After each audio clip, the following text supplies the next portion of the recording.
Hi guys. അപ്പോൾ ഇന്നത്തെ main പരിപാടി എന്ന് പറഞ്ഞാൽ നമ്മുടെ വണ്ടി ടൂ വീലർ ഇത് ആക്റ്റീവ് ഒന്ന് സർവീസ് ചെയ്യാൻ കൊടുക്കണം. ഇത് സർവീസ് ചെയ്യാൻ കൊടുത്തിട്ട് വന്നിട്ട് ഇന്ന് 3-4 കൂട്ടം പ്രോഗ്രാംസ് ഉണ്ട്. എന്ന് പറഞ്ഞാൽ ഒരു എന്താ ഉത്സവ ചാർട്ട് എഴുതി കൊടുക്കാനുണ്ട്. അങ്ങനെ കുറേ പരിപാടികളുണ്ട്. അപ്പോൾ ഇന്ന് എവള് നമ്മുടെ ഈ പാട്ട വണ്ടിയിലാണ് പോകുന്നത്.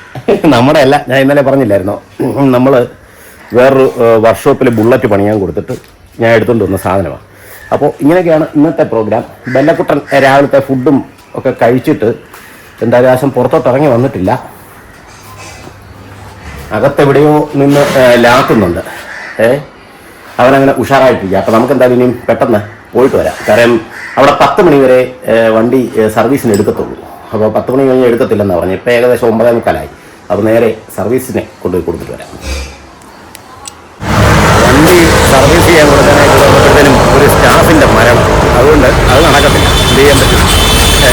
ഇവിടെ ഷോറൂമിൽ തന്നെ സർവീസ് സ്റ്റേഷനിലെ ഒരു സ്റ്റാഫിൻ്റെ മരണം. ഇനിയിപ്പോൾ നമുക്ക് നേരെ തിരിച്ചു പോകാം. ഇന്നത്തെ ഒരു പരിപാടി രാവിലത്തെ ഫ്ലോപ്പായി. ഇനി ബാക്കി പരിപാടികൾ ഇനി എന്തായി തിരുവുണ്ട് നോക്കാം. പിറ്റേ ദിവസം രാവിലെ എനിക്ക് പത്തനംതിട്ട വരെ പോകേണ്ട ഒരു ആവശ്യമുണ്ട്. അപ്പോൾ അതിന് ചെങ്ങന്നൂർ റെയിൽവേ സ്റ്റേഷനിൽ ചെന്നിറങ്ങിയിട്ട് അവിടുന്ന് വേണം പത്തനംതിട്ടയ്ക്ക് പോകാനായിട്ട്. അതിന് രാവിലെ 5:25 വഞ്ചിനാട് തന്നെ പിടിച്ചു. വഞ്ചിനാട്ടിൽ വന്ന് നോക്കി കഴിഞ്ഞപ്പോഴത്തേനും കണ്ടില്ലേ, ആളും വരുമൊന്നുമില്ല. രാവിലെ അതിൻ്റെ തിരക്ക് വളരെ കുറവാണ്. ഇനിയിപ്പോൾ അങ്ങോട്ട് ചെല്ലുമ്പം വർക്കല കൊല്ലമൊക്കെ ആകുമ്പോഴേക്കും തിരക്ക് കൂടുമായിരിക്കാം. എന്നാലും സുഖകരമായ ഒരു യാത്രയാണ് കേട്ടോ. അങ്ങനെ ചെങ്ങന്നൂർ റെയിൽവേ സ്റ്റേഷനിൽ ഞാൻ വന്നിറങ്ങി.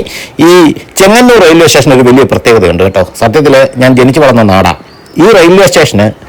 നമ്മൾ ജനിച്ചു വളർന്ന നാടായതുകൊണ്ട് നമുക്ക് വലിയ എന്ന് പറഞ്ഞാൽ കൊച്ചിലെ തൊട്ടേ ഞാൻ കാണുന്നുണ്ട് ഈ റെയിൽവേ സ്റ്റേഷൻ.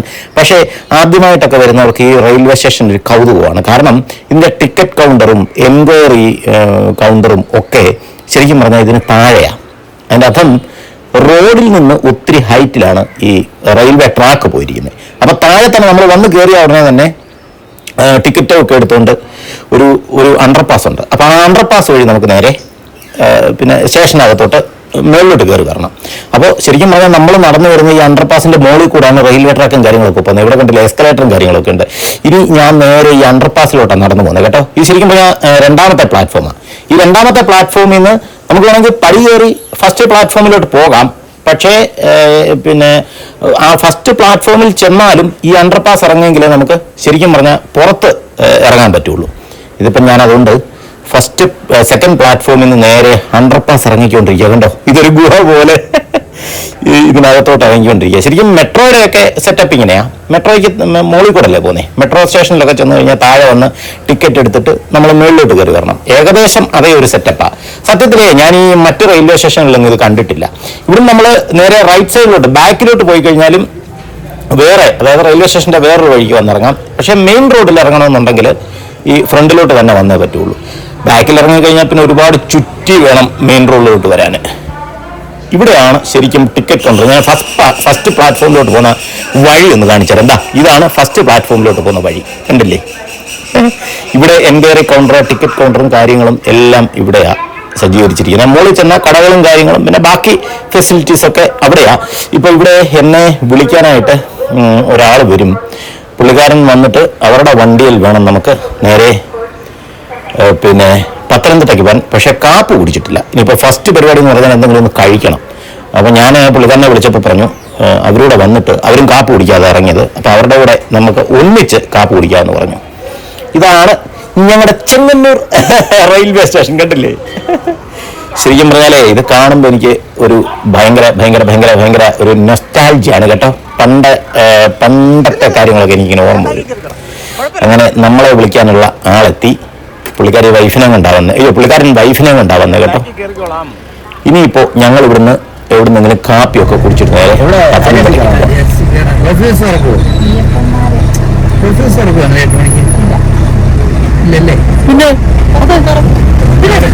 അങ്ങനെ അവസാനം ഞങ്ങൾ ഇന്ത്യൻ കോഫി ഹൗസിൽ തന്നെ കയറാൻ തീരുമാനിച്ചു. ശരിക്കും പറഞ്ഞാൽ കാനറ ബാങ്കിന്റെ തൊട്ടടുത്തായിട്ടാണ്. എന്ന് പറഞ്ഞാൽ ചെങ്ങന്നൂരമ്പലത്തിന്റെ പടിഞ്ഞാറേ നട. നമ്മൾ ഇങ്ങോട്ട് വന്ന വഴിക്ക് ചെങ്ങന്നൂരമ്പലം കണ്ടായിരുന്നു. അത് നേരെ കിഴക്കേ നടക്കി പോകുന്നതാണ്. ഇത് പടിഞ്ഞാറേ നടയാണ് കേട്ടോ. ഇവിടെ അടിപൊളി ഒരു മാവ്, അതിൽ മാങ്ങ കണ്ടില്ലേ, പഴുത്ത മാങ്ങ താഴെ വീണ് ചവഞ്ഞറിഞ്ഞു കിടക്കുന്നു. ഈശ്വര, വല്ല വണ്ടിയും കയറിയതായിരിക്കും കേട്ടോ. കാപ്പികുടിയൊക്കെ കഴിഞ്ഞ് ഞങ്ങൾ നേരെ പത്തനംതിട്ടയ്ക്ക് പോകുന്ന വഴിക്ക് എലന്തൂർ എന്ന് പറയുന്ന സ്ഥലത്ത് ഒരു സാറിൻ്റെ വീട്ടിൽ വരെ വന്നതാണ്, ഒരു ചെറിയ ആവശ്യത്തിന് വേണ്ടിയിട്ട്.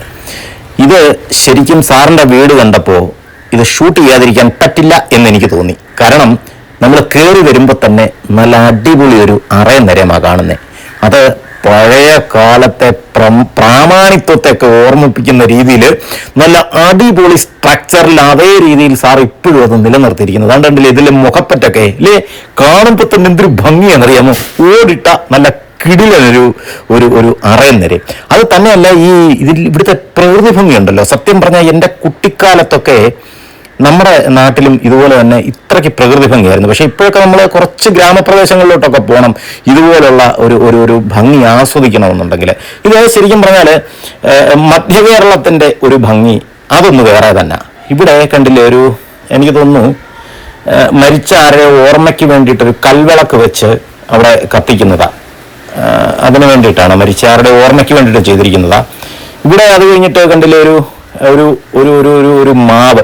ഇപ്പം എനിക്കൊന്ന് മാങ്ങയുടെ സീസണാണ് കേട്ടോ. സത്യം പറഞ്ഞാൽ എനിക്ക് ഇത്രയും കൊതിയുള്ള ഒരു സാധനം വേറെ ഇല്ല. നല്ല കിടിലൻ ഇഷ്ടം പോലെ മാങ്ങ, ഇതിൽ കിടിലൻ മാവും ഇഷ്ടം പോലെ മാങ്ങയും. ഈ മാവിൻ്റെ ഒരു പ്രത്യേകത എന്ന് പറഞ്ഞാൽ കയ്യെത്തുന്ന ദൂരത്ത് നിൽക്കുന്ന സാധനമാണ്, നമുക്ക് കയ്യെത്തി വേണമെങ്കിൽ പറിക്കാം. ഇത് ശരിക്കും ഈ അറയൻ നിരയമെന്ന് പറഞ്ഞാൽ നെല്ലൊക്കെ പണ്ട് കൊയ്ത്ത് കഴിഞ്ഞ് നെല്ല് ഒക്കെ സംഭരിച്ച് വെക്കുന്ന ഒരു സ്ഥലമാണ് ഈ അറയെന്ന് പറയുന്നത്, അറയന്നരയും. അപ്പം അതിനകത്ത് നെല്ല് സംഭരിച്ച് വെച്ചിട്ട് പിന്നെ അടുത്ത ഒരു എന്ന് പറഞ്ഞാൽ അടുത്ത വിളവെടുപ്പ് കാലം വരെ ഈ നെല്ല് അതിനകത്ത് സൂക്ഷിച്ചിട്ട് അതിനകത്തുനിന്ന് കുറേശ്ശെ നെല്ലെടുത്ത് പുഴുങ്ങി കുത്തി അരിയാക്കി എന്ത് ഉപയോഗത്തിന് വേണേലും അത് ഉപയോഗിക്കാം. പക്ഷേ ഇപ്പോഴത്തെ കാലത്ത് ഇവിടെ ഇവർക്ക് എനിക്ക് തോന്നുന്നു ഇപ്പോൾ പാടമൊന്നും ഇല്ല. അപ്പോൾ ഇന്നത്തെ വീഡിയോ ഞാൻ ഇവിടെ വെച്ച് നിർത്തുന്നു. അടുത്ത വീഡിയോയുമായി വീണ്ടും വരുമ്പോഴേക്കും എല്ലാവർക്കും ബൈ.